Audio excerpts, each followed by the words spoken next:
soir, témoignage du député Michael Chong sur l'ingérence étrangère. Quels sont les changements nécessaires au SCRS? On fait le point avec l'ancien chef du bureau Asie-Pacifique pour le SCRS, Michel Junot-Katsuya. Projet de loi C-48 sur les libérations sous caution du ministre de la Justice. Le sénateur conservateur Pierre-Hugues Boisvenu réagit à ces changements. Et élection partielle fédérale dans Notre-Dame-de-Grâce-Westmount. Le candidat et chef adjoint du Parti vert, Jonathan Pedneau, est avec nous.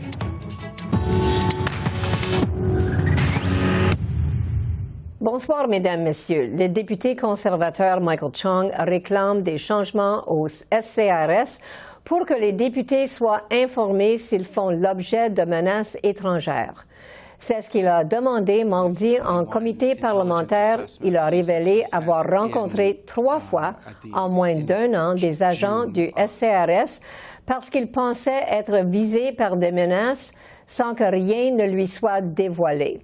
Rappelons qu'un diplomate chinois à Toronto a voulu intimider le député et sa famille en raison de critiques contre le traitement des Ouïghours par la Chine. La gestion de l'affaire par le gouvernement Trudeau a rebondi à la Chambre des communes cet après-midi. Depuis des mois, on demande une commission d'enquête publique indépendante. Des menaces contre des députés au financement de la Fondation Trudeau, tout ce qu'on entend justifie une enquête sérieuse. Le gouvernement nous dit qu'il agit. Comment? Avec ces nouvelles directives, le SCRS s'efforcera, dans la mesure du possible, à veiller, en temps opportun, pour peut-être informer, si nécessaire, les parlementaires de menaces. Wow! Je suis très rassurée. Franchement, le ministre croit-il vraiment que ces directives-là vont régler la question d'ingérence étrangère? Bravo! Bravo! L'honorable ministre des Affaires intergouvernementales. Monsieur le Président, ma collègue sait fort bien que ces directives font partie d'un effort soutenu de notre gouvernement de contrer l'ingérence étrangère. Nous avons dit publiquement, le premier ministre l'a dit la semaine passée, le ministre de la Sécurité publique l'a répété cette semaine, des menaces ou des ingérences qui impliquent les députés ou les parlementaires sont carrément inacceptables et nous avons pris des mesures qui s'imposent pour s'assurer que les agences de renseignement professionnelles vont prendre ça en main, vont travailler avec les députés et vont régler la situation comme il se doit. Pour en discuter, je retrouve l'ex-officier du SCRS et l'ancien chef du bureau Asie-Pacifique, Michel Junot-Katsuya. Bonsoir. Bonsoir, Julie. Bon, alors, c'est à propos des commentaires de Michael Chong hier soir au comité. Il veut que le SCRS alerte un député s'il est la cible de menaces étrangères et que les autorités avertissent aussi le président de la Chambre des communes. Qu'est-ce que vous en pensez de cette idée? Ouais, je crois effectivement qu'il serait d'à propos qu'un député qui est ciblé ou que sa famille est ciblée soit prévenu de la menace qui pèse sur lui ou elle et ses proches. Dans cette perspective-là, il était la consigne à mon époque au SCRS effectivement d'aller prévenir non seulement le député ou la députée visée, son ou sa chef de parti et aussi le premier ministre en poste à l'époque. Donc, il y avait beaucoup de personnes qui devaient être avisées de la chose, effectivement. Bon, alors, la question est, on se demande pourquoi ça n'arrive pas comme ça maintenant. C'est une excellente question. Pourquoi, tout d'un coup, on a cessé de faire cette pratique? Bon, ce que j'ai pu observer, moi, dans les 30 dernières années, depuis le milieu des années 90, c'est qu'effectivement, les informations étaient régulièrement passées au bureau du premier ministre ou du moins à son staff rapproché. Et immédiatement, habituellement, des actions étaient prises. Mais on a vu de l'interférence faite des fois par même le ministère des Affaires extérieures, des Affaires mondiales aujourd'hui. Et c'était au gré du premier ministre en poste de prendre action ou inaction. Alors, il y a peut-être, à travers le temps, eu une pratique qui s'est instaurée où on a décidé de garder certaines informations pour soi-même, peut-être à des fins partisanes, et ce qui serait très dommageable et dommage. Et c'est ça qui fait aujourd'hui qu'on est rendu dans une cacophonie où la culture de la sécurité est totalement dérisoire au Canada. Il faut vraiment corriger le tir et réinstaurer une culture de la sécurité nationale chez tous les députés, évidemment, à la tête au gouvernement. Mm-hmm. Bon, aussi, M. Chong a dit que les fuites qui ont été dévoilées par le Globe and Mail sont arrivées parce que le système ne fonctionne pas bien et qu'il a fallu qu'un lanceur d'alerte agisse. Est-ce que vous pensez que c'est ça le cas? Oui, je crois qu'on en est rendu là. Parce que dans les 30 dernières années, je peux confirmer que depuis M. Mulroney jusqu'à M. Trudeau, tous les premiers ministres ont été informés des menaces contre des députés ou contre le gouvernement ou contre le système démocratique. Tous les premiers ministres ont été compromis à un moment donné ou à un autre par des agents d'influence qui ont infiltré leur groupe et le processus de décision. Et tous les premiers ministres ont, à une époque ou à une autre, n'ont pas pris les mesures nécessaires, soit pour des raisons personnelles, soit pour des raisons partisanes, ou soit simplement par manque d'intérêt. Et c'est très grave, c'est très grave. Et aujourd'hui, je crois que plusieurs personnes qui travaillent dans l'ensemble de la communauté de la sécurité et du renseignement en sont venus au dilemme moral de voir que le gouvernement ne prenait pas les actions nécessaires. Alors, éthiquement, ils auraient dû, oui, protéger l'information, mais on protège l'information depuis une trentaine d'années et c'est au détriment des intérêts canadiens, c'est au détriment de la nation. Alors ici, pour le bien de la nation, je crois que le lanceur d'alerte a bien fait parce qu'on n'en parlerait pas aujourd'hui si ce n'avait pas été de ces fuites. Alors, vous dites que c'est un problème qui existe depuis les années 80, depuis le temps de Brian Mulroney. Vous donnez des raisons. Vous dites que peut-être c'est des intérêts personnels ou la négligence, la partisanerie. Quelle est la raison la plus évidente, pensez-vous? Qu'ils ont ignoré toutes ces choses qui se passaient.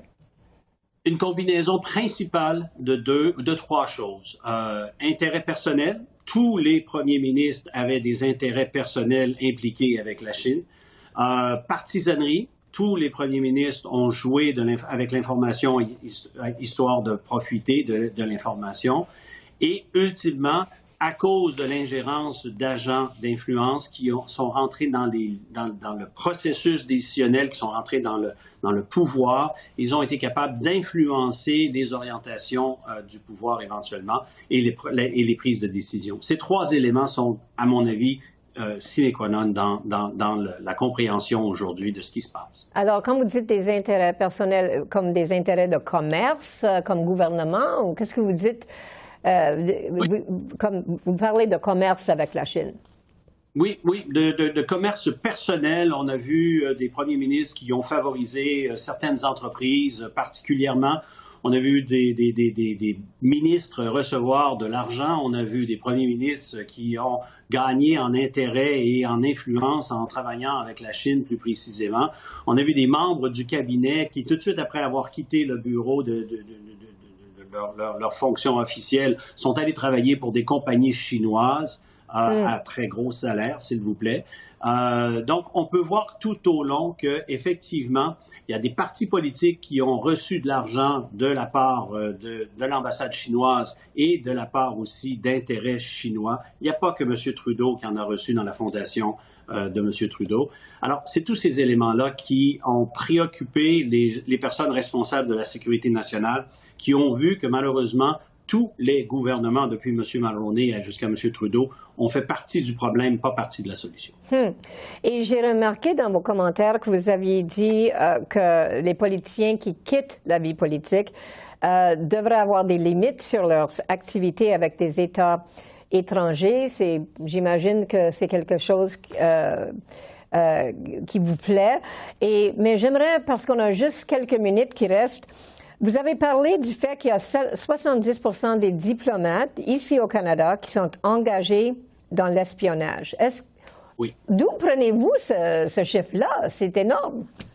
Je prends les chiffres de mon expérience et du travail que le SCRS fait à découvrir et à connaître justement les activités de divers pays qui ont des activités offensives contre le Canada.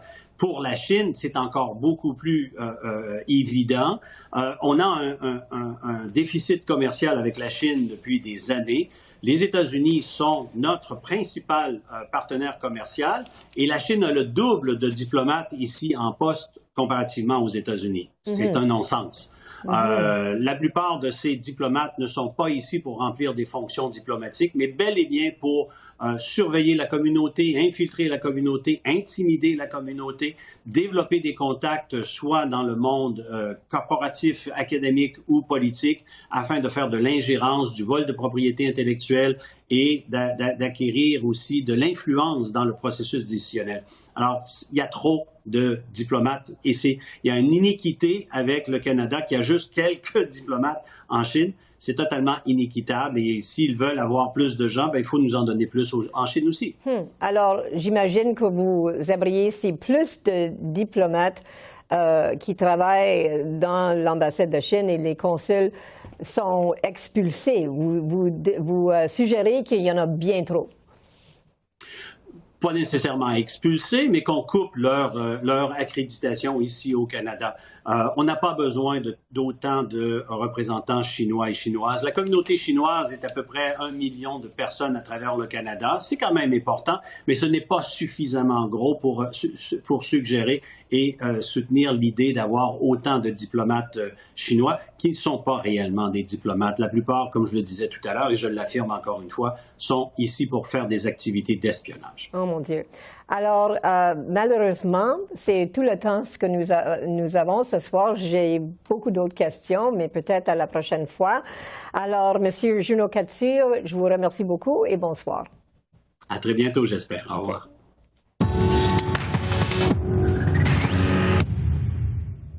Le ministre de la Justice, David Lametti, a déposé un projet de loi mardi pour renverser le fardeau de la preuve pour les récidivistes inculpés d'un crime violent quand une arme est utilisée et que ce criminel a été déclaré coupable d'une infraction du genre dans les 5 dernières années. J'en discute avec le sénateur conservateur Pierre-Hugues Boisvenu, qui va d'ailleurs présenter son propre projet de loi demain pour renforcer les droits des victimes. Bonsoir, sénateur Boisvenu. Bonne fin d'après-midi à vous aussi, oui. Bonne fin d'après-midi avec nous. Oui, enchanté que vous êtes ici. Bon, alors, premièrement, sénateur, c'est quoi votre réaction de ce qui a annoncé M. Lametti hier? Moi, je vous dirais que ce projet de loi-là va venir réparer les erreurs du Parti libéral. On se souvient, en 2019, le projet de loi C-75 et récemment le projet de loi C-5 fait en sorte qu'on a libéralisé les remises en liberté depuis que le gouvernement est en place, mais surtout depuis 2019. Et on a remis des gens qui auraient dû demeurer en prison, ou si on les libérait, ils auraient dû être mieux contrôlés qu'ils l'ont été. Vous savez, moi, j'arrive de l'Alberta où j'ai rencontré une famille dont la sœur et l'enfant de la sœur ont été assassinés par un récidiviste qui, depuis 4 ans et demi, le gouvernement avait comme perdu la trace alors que cet individu-là avait déjà commis un crime grave il y a quelques 10 années. Donc, on le voit, on a remis dans la liberté des gens qui n'auraient jamais dû être remis en liberté. Et s'il l'était, il aurait dû être beaucoup mieux contrôlé. Donc, pour moi, ce projet de loi-là vient en partie réparer des erreurs que ce gouvernement-là a fait. Puis votre chef du Parti conservateur, M. Poilievre, dit que les changements ne sont pas suffisants pour protéger les victimes. Alors, est-ce que vous allez adresser ça dans votre projet de loi demain et comment allez-vous faire ça? C'est-à-dire, mon projet que je dépose demain, mon projet de loi, touche d'abord la Charte des droits des victimes. Encore là, la Charte des droits des victimes a été adoptée en 2015 par le précédent gouvernement, le gouvernement conservateur. Et depuis 8 ans, ce projet de loi-là, qui aurait dû prendre force, qui aurait dû être amélioré, ce projet de loi-là est resté à ce qui était il y a presque 8 ans. Ce projet de loi-là que je vais déposer demain, effectivement, il y a des éléments dedans qui vont venir davantage protéger les victimes, entre autres au niveau de la participation des victimes dans le système de justice. Ils auront un mot à dire lorsque le criminel sera remis en liberté. Ils auront un mot à dire sur les conditions que la Cour va imposer à ces criminels-là. Et on sait que dans le domaine de la violence conjugale, souvent, les victimes vont dénoncer au prix de leur vie. Et lorsque l'agresseur est remis en liberté, les victimes n'ont pas un mot à dire. Donc oui, le projet de loi améliorerait indirectement le projet de loi que les libéraux ont déposé hier, mais essentiellement, ce qu'on dit par rapport au projet de loi des libéraux, c'est lorsqu'on est devant des gens qui ont commis des multiples crimes à répétition, ils ne doivent pas être mis en liberté en attendant un procès, ils doivent demeurer en prison, et ça, je pense qu'on en a fait la preuve là, depuis les dernières années. Puis quand vous dites que ces victimes-là vont avoir un mot à dire, est-ce qu'ils vont être capables, avec ce mot, de renverser une décision ou quoi? Bien, mon projet de loi va faire en sorte que lorsque l'individu est remis en liberté en attente de procès, on sait que déjà, il y a une députée libérale qui a fait adopter le projet de la loi C-233 qui va permettre, un exemple, le port du bracelet électronique. Mon projet de loi va plus loin que ça. C'est que les gens qui n'iront pas en procès, mais qu'on remet en liberté parce qu'ils ont signé une ordonnance de ne pas se rapprocher des victimes, bien, le juge pourra ordonner le port du bracelet électronique. Ce que le projet de loi du gouvernement des libéraux ne fait pas. Le projet de loi des libéraux ne fait que renverser la démonstration de la preuve. Le fardeau va appartenir aux criminels maintenant pour dire prouve-nous que tu n'es pas dangereux si on te remet en liberté. C'est tout ce que ce projet de loi-là fait. On devrait avoir dans ce projet de loi-là, si l'individu est vraiment dangereux, puis que la justice prend un risque de le remettre en liberté, pourquoi qu'on ne lui imposerait pas le bracelet électronique, comme on va le faire prochainement pour ceux qui sont les agresseurs dans le domaine de la violence conjugale? OK. Alors, j'aimerais vous poser une question à propos de ce que disent les libéraux, que vraiment votre approche ne fait rien pour régler la surreprésentation des Autochtones et des Noirs dans les prisons. Alors, qu'est-ce que vous répondez à cette critique-là? Moi, je trouve que les libéraux se servent trop facilement de la cause des Noirs et de la cause des Autochtones pour faire avancer le projet de loi. Ils l'ont fait, un exemple, pour le C5. On sait que le C5, on abolit beaucoup de sentences minimales dans le domaine des agressions sexuelles, dans le domaine de la violence conjugale. Et maintenant, beaucoup de ces criminels-là sont retournés chez eux pour écouler leur sentence. Et on devait, effectivement, on a justifié ce projet de loi-là parce qu'il y avait trop d'Autochtones en prison. C'est bizarre, mais les 12 derniers cas au Québec, les individus qu'on a retournés chez eux, surtout dans le domaine de la violence conjugale et des agressions sexuelles, c'est tous des Blancs comme vous et moi. Alors, où est le raisonnement du ministre Lametti qui dit on veut réduire les Autochtones qui sont en prison, alors que les gens qui ont bénéficié de la loi C5, ce sont des Blancs? C'est une justification qui ne tient pas la route. Ce projet de loi-là a absolument été accepté pour vider nos prisons, nos pénitenciers au Canada. Alors, mais une question importante, mais il ne nous reste pas beaucoup de temps. Mais est-ce que vous croyez dans la réhabilitation, vous, sénateur? Ma chère madame, j'ai toujours dit, même pour le meurtrier de ma fille, que tout criminel a le droit à une chance. Mais pas 2, pas 3, surtout lorsqu'on est devant des agressions sexuelles contre des enfants, la violence conjugale contre des femmes. Oui, le système de justice doit donner une chance, mais pas 4, 5 chances, comme on l'a vu à Vancouver, où il y a 60 criminels qui ont fait tout près de 5 000 crimes. Ça n'a aucun sens. Alors, vous luttez pour les droits des victimes depuis longtemps, depuis la mort de votre fille... 22 ans. Votre fille Julie. Alors, est-ce que vous voyez qu'il y a des choses qui sont améliorées? C'est une grosse question, on n'a pas beaucoup de temps, mais peut-être une chose qui est améliorée. Oui, il y a beaucoup de choses qui ont été améliorées entre 2006 et 2015 sous les conservateurs. Les conservateurs ont dit « nous sommes le gouvernement des victimes ». Mais lorsque les libéraux sont arrivés au pouvoir en 2015, ce qu'on a observé surtout, c'est que les criminels ont bénéficié d'une largesse de la part de ce gouvernement-là. Et la preuve, c'est que nos pénitenciers fédéraux, qui ont toujours eu, bon an, mal an, une quinzaine de mille personnes incarcérées, maintenant, on va être en deçà de 12 000. Et on retrouve maintenant beaucoup plus de criminels dans la société, suivis par le système qu'on avait auparavant. Donc, les libéraux ont toujours été de cet ADN-là, de faire en sorte que le système de justice soit le plus facilitant pour les criminels. Donc, c'est le changement en termes là, de philosophie. Bon, alors c'est très intéressant. Je vous remercie beaucoup pour vos commentaires. On va regarder votre projet de loi demain. Alors, bonsoir, sénateur. C'est moi qui vous remercie et encore une fois, bonjour à tous les gens. Bonne soirée à tous les gens qui nous ont écoutés. Merci beaucoup. Au revoir.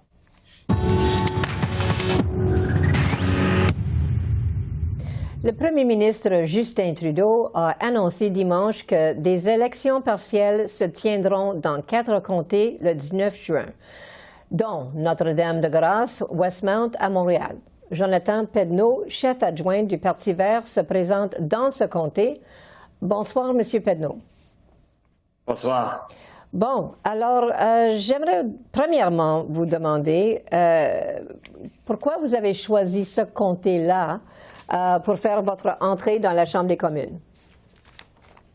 J'ai toujours dit que j'allais me présenter dans un comté au Québec. C'est la province d'où je viens. Et puis, c'est important, je pense, de donner la chance aux Québécois et puis surtout aux gens de l'île de Montréal d'envoyer un député vert à la Chambre des communes. On est une province progressiste qui est bien au fait de l'urgence climatique, des enjeux socio-économiques.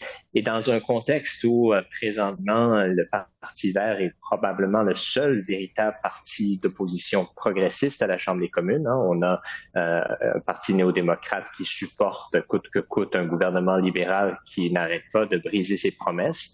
Je pense que c'est important de donner la chance aux gens d'NDG Westmount, une circonscription diversifiée, extrêmement progressiste à Montréal, de changer et puis peut-être évidemment aussi d'envoyer un message aux libéraux qui ont très clairement assez peu bien traité leur ancien député, héros national, Marc Garneau, qui s'est fait rabrouiller sur les enjeux de la langue officielle. Bon, alors, vous parlez de M. Garneau du fait qu'il a eu cette bataille-là avec le projet de loi 13 ou quelque chose d'autre? Oui, bien évidemment, on a un parti libéral qui est très prêt à accepter l'argent et les votes des gens de NDG Westmount, une circonscription qui a été loyale envers le Parti libéral et malheureusement, on a un Parti libéral qui n'est pas loyal envers les gens de NDG Westmount, qui n'est pas prêt à recevoir et écouter les préoccupations des citoyens ici, notamment envers C13. Hein. On a une contestation des contestations importantes sur le plan judiciaire et social vis-à-vis de la loi 96, passée ici au Québec avec l'utilisation, à mes yeux, inquiétante et préemptive de la clause d'un obstant, la clause dérogatoire. Et on a eu un député, M. Garneau, encore une fois un héros national, un poids lourd du cabinet qui s'est fait rabrouer, qui se faisait pas écouter et qui a pris la décision de quitter la politique après évidemment plusieurs années à servir sa communauté. Moi, je pense que c'est un message assez décevant que les libéraux auront envoyé aux gens d'NDG Westmount, comme ils le font d'ailleurs à tous les Canadiens qui ont voté pour eux en pensant voter pour un parti progressiste qui se préoccupe de l'environnement, qui se préoccupe des inégalités sociales et qui se préoccupe du futur de notre pays. Un gouvernement qui, malheureusement, encore une fois, a brisé ses promesses de manière continue. Mais bon, ça ne semble pas empêcher les néo-démocrates de les supporter. Nous, on ne le fait pas et on va continuer à être une voix critique, indépendante et forte au Parlement, comme le font mes collègues Elizabeth May et Mike Morris. OK. Alors, j'imagine de ce que vous dites que vous partagez les mêmes inquiétudes de M. Garneau à propos du projet de loi 13, mais les élections, c'est le 19 juin. Le projet de loi est presque rendu au Sénat. Alors, on dirait que peut-être c'est trop tard pour cette bataille-là? Ben, c'est évident que c'est convenient, c'est pour le premier ministre Trudeau d'appeler les élections un peu aussi tard que ça, parce que je pense que c'est clair que les gens de NDG Westmount, comme de plusieurs circonscriptions sur l'île de Montréal, sont inquiets justement par rapport au projet de loi C13. Pour être clair, je suis francophone, moi, et la question des langues officielles, la question de l'appui au français est très, importante et proche de mon cœur. Ceci étant, je suis aussi un activiste des droits de l'homme. Je suis quelqu'un qui a travaillé en zone de conflit pendant 14 ans, qui a vu comment les États peuvent rabrouer et violer les droits des gens. Et c'est pour ça qu'on a une charte canadienne des droits et libertés. Et c'est pour ça que c'est si important de s'assurer qu'elle soit pas abusée ou qu'on n'en déroge pas d'une manière abusive, comme semblent vouloir le faire certains gouvernements provinciaux. Là, ici au Québec, on a eu 2 projets de loi, la loi 21, la loi 96, qui ont été passés en utilisant cette clause-là. En Ontario, on a un gouvernement conservateur qui a menacé de l'utiliser pour faire taire les syndicats. Moi, je trouve ça très inquiétant de voir que le gouvernement libéral de M. Trudeau semble que c'est correct d'ajouter la loi 96 à l'intérieur de la loi 13, la loi fédérale sur les langues officielles. C'est un mauvais signal. C'est un signal qui risque d'encourager une continuation de l'utilisation de cette clause-là dans un contexte où on ne peut pas se permettre d'avoir des gouvernements qui jouent comme ça avec les droits des citoyens. Donc, moi, ça me préoccupe beaucoup. Le travail principal d'un député et surtout d'un député vert, c'est de mettre les intérêts de sa communauté en avant des intérêts partisans. Donc, c'est très clair que, bon, moi, si j'avais été au Parlement à ce moment-là, j'aurais adopté une position très similaire à celle de M. Garneau, mais je ne me serais pas fait taire et rabrouer par mon caucus. Bon, alors, vous parlez de M. Garneau. Il est là depuis 2008. La dernière fois qu'on avait eu une élection, il a pris 53 du vote des électeurs. Le Parti vert en a pris que 4 Pourquoi vous pensez que vous avez une chance dans cette forteresse libérale? Déjà, l'idée des forteresses, là, c'est un peu de prendre les gens pour acquis. Puis j'ai l'impression que le Parti libéral le fait de manière fréquente ici, notamment ici dans NDG Westmount. C'est pratiquement comme si on se disait, c'est acquis d'avance. La candidate libérale, Mme Gainey, sera la prochaine députée. C'est un peu comme si on enlève toute capacité de réflexion, puis puis d'ailleurs un désir de changement que je sens, moi, sur le terrain ici dans NDG Westmount. C'est comme si on enlève ça de la population en disant, bon, c'est acquis d'avance, on n'a pratiquement même pas à faire d'élection. Nous, on croit dans la démocratie, on croit dans l'importance de présenter nos idées, des candidats forts dans toutes les circonscriptions. Et c'est ce qu'on fait ici dans NDG Westmount. On a eu des taux de vote plus élevés par le passé ici. Évidemment, en 2021, on a eu quelques enjeux au niveau de la chefferie. Je pense pas que j'apprends quoi que ce soit à personne ici, mais là, on a une équipe de leadership forte avec Elisabeth et moi qui sommes au gouvernail et on a tout ce qu'il nous faut pour offrir une voix forte et indépendante aux citoyens d'NDG Westmount qui voudraient avoir plus d'actions climatiques, plus d'actions sur le plan de la réduction des inégalités, sur la crise du logement, sur la crise de l'abordabilité, que ce soit à l'épicerie ou dans la vie de tous les jours. Et c'est le message qu'on va apporter aux gens de NDG Westmount tout au long de cette campagne. Bon, alors, vous êtes bien préparé, c'est évident. Alors, je vous souhaite bonne chance dans l'élection pour le 19 juin. Bon travail et à la prochaine et bonsoir. Un grand merci. Bonsoir.